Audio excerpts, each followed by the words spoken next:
त्या ठिकाणी कोपरगाव जिल्हा दूध संघाच्या तालुका दूध संघाच्या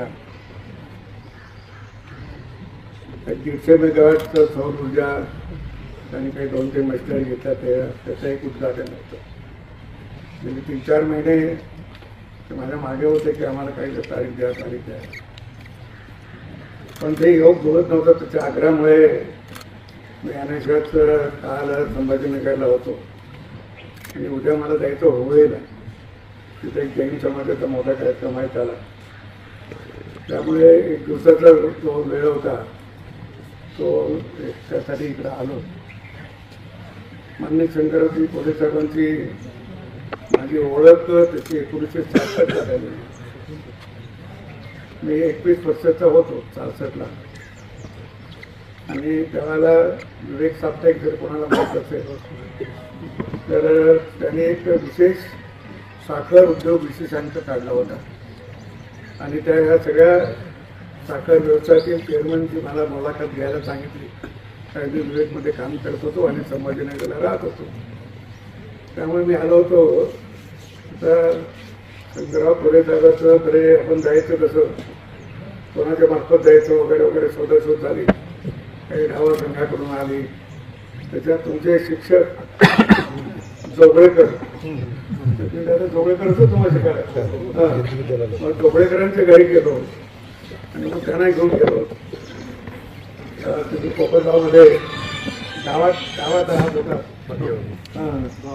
गावात राहत होता आणि तिथं तुमची भेट झाली. त्याच्यानंतर तेही 85ला निवडून आलो. तेही निवडून आले त्या आधीपासून. आणि मग विधिमंडळात अनेक वेळा भेटेगाठी अशा होत होत्या. तेही मंत्री होते. मी काही काळ मंत्री होतो त्या काळात ते असताना. पण एकदा मला हे आठवतं त्यावेळेला की मी मंत्री असताना दादासाहेब रोमारे ते आता इथं आमदार होते. दादासाहेब रोमारे पैसकर होते. अगदी 80 वर्षाचे. तर त्याने मला त्यांच्या गावात बोलवलं होतं एका गोडाऊनच्या उद्घाटनाला. आता ते गाव आहे आता मला सापडायचं नाही कुठे येते. पण त्या गोडाऊनच्या उद्घाटनाला बोलवलं होतं त्यावेळेला. आणि इथं सूर्यवंशी वाढण्यामुळे मी अनेक वेळा या परिसरात येऊन गेलो. ते कोणीच आधी मी तिथं बोलताना म्हणलं की साखर आणि दूध अजून काही एकत्र यायला तयार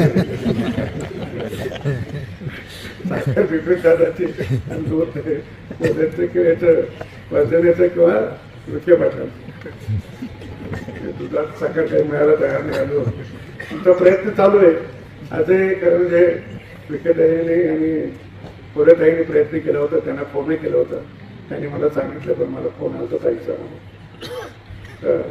पण अजून ते काही डोळ्यावर येत नाही. आपण आणण्याचा प्रयत्न करू शकतो. कारण शेती संघटनेमध्ये सगळ्यांनी एक राहावं, एका विचारायचं ही आपली परंपरा आहे.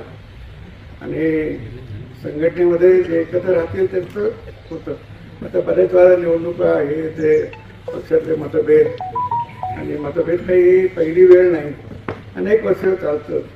म्हणजे वारणे पाटलाचं आणि कोल्हे साहेबाचं तर पुष्कळ एकमेकावर चालायचं. वारणे पाटील ज्यावेळेला पहिल्यांदा विधान परिषदेचे आमदार झाले त्यावेळेला मी सुटका म्हणलं बरं झालं. आता त्यांचा प्रवास खर्च करायची काही आपली वेळ नाही. त्यांना पैसे दे. कारण पूर्ण वेळ कार्यकर्त्याचा प्रवास खर्च स्थानिक कार्यकर्त्यांनी करावा. आणि त्याचा खर्च म्हणजे कार्यालयात झोपायचे ते. आम्ही कधी कार्यालयाचा झोपायचो पण पेट्रोलचा खर्च तेवढा. एक मोटरसायकलचा तो सुद्धा करणं अवघड जायचं. दोघा ठिकाणी मिळून वर्गणी करायची म्हणजे अशा कामातून सगळे आम्ही पुढं गेलो आहोत. आता मला सुरुवातीला मी दुधाचा व्यवसाय करायचा शेती करायची हे ठरलं शाळेतून निघाल्यावर.